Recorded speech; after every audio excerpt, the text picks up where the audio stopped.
For years, Kanye West has been labeled a genius, a visionary, and a cultural icon.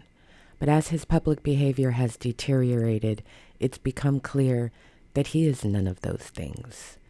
The reality is stark. Kanye West is not a misunderstood genius. He is an unmedicated, self-important provocateur whose self-destruction is very real. And the longer people entertain his delusions, the more damage he causes to himself and to the culture. Recently, Kanye West has claimed that he has been diagnosed with autism, suggesting his behavior is based on that. It's not. Full stop. However, Kanye has openly admitted that he is living with untreated bipolar disorder. In his 2019 interview with David Letterman, he detailed his experiences with manic episodes, paranoia, and delusions of grandeur. He also revealed that he has stopped taking medication because it made him feel less creative, a choice that has clearly accelerated his decline. He now claims he's autistic, not bipolar, perhaps to avoid treatment, and most important, accountability for his pathetic and dangerous behavior. Millions of people live with autism, bipolar disorder, and other conditions without becoming anti-Semites, misogynists, or white supremacists. The problem is not just that Kanye is mentally ill, it's that he has weaponized it, which has largely been excused and even supported. There is a pattern to Kanye's behavior. He says something outrageous and offensive, whether it's anti-Semitic conspiracy theories, anti-black rhetoric, or degrading remarks about women. The public reacts with outrage, and brands, platforms, or business partners cut ties. Either Kanye or his enablers blame his mental illness, claiming he's off his meds or misunderstood.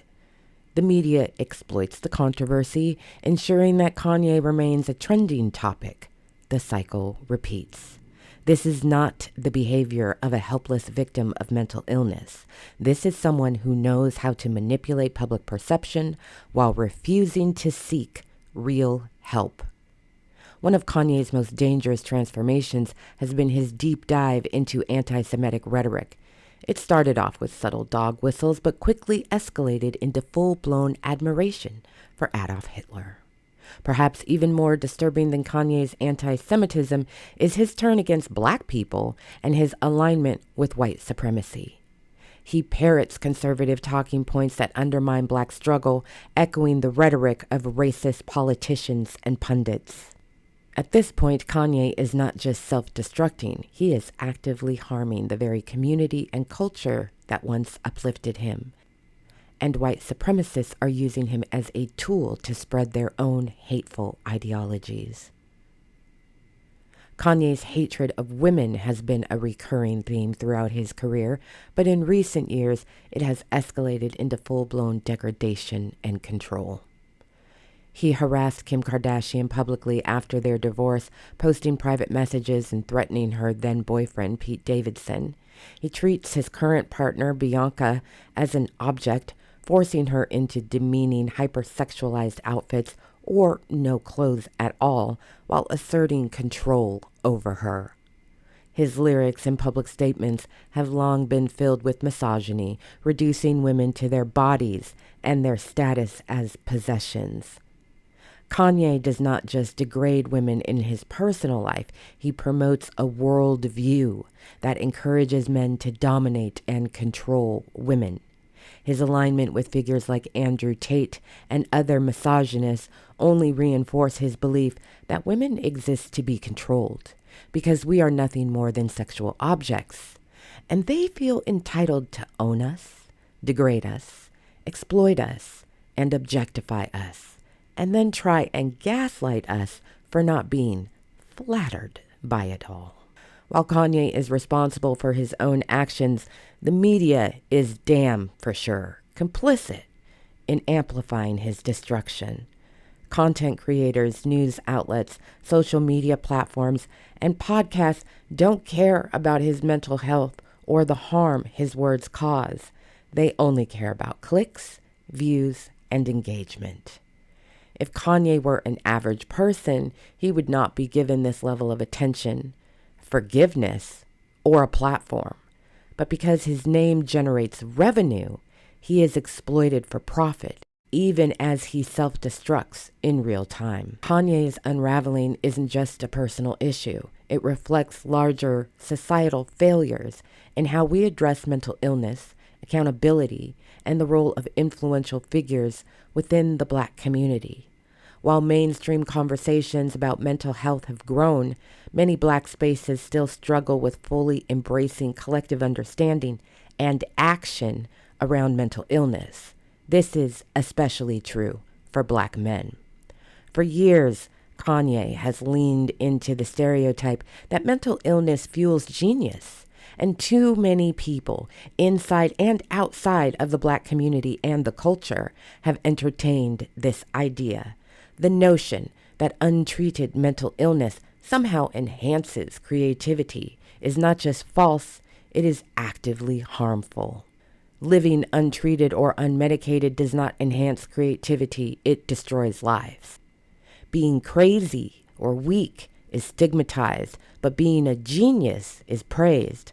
Kanye exploits this double standard, presenting his erratic behavior as a symptom of brilliance. Rather than hold Kanye accountable for Kanye, many people continue to use the death of Donda West, his mother, as an excuse for Kanye's behavior, as if her passing in 2007 is the cause of, or somehow absolves him of, everything he has done since. There is no doubt that losing a parent, especially one as influential in his life as Donda, is devastating. But grief does not give someone a free pass to spread hate, align with white supremacists, or degrade women. Millions of people experience profound loss without spiraling into anti-Semitism, misogyny, and self-destruction. Yet Kanye's defenders insist that his actions are simply the result of unresolved grief, as if he has no agency over his own life. This is both a weak excuse and an insult to Donda's legacy. She was an accomplished educator, a strong Black woman who uplifted her son and believed in his potential. She did not raise him to be a man who aligns himself with racists and spews hateful rhetoric. More insidiously, blaming her death shifts responsibility away from Kanye and onto a Black woman who isn't even alive to defend herself or slap her son in the back of his head. It feeds into the toxic idea that Black men cannot be held accountable for their actions unless a woman is present to guide them. Donda's death may have influenced Kanye's path, but it did not make him who he is today.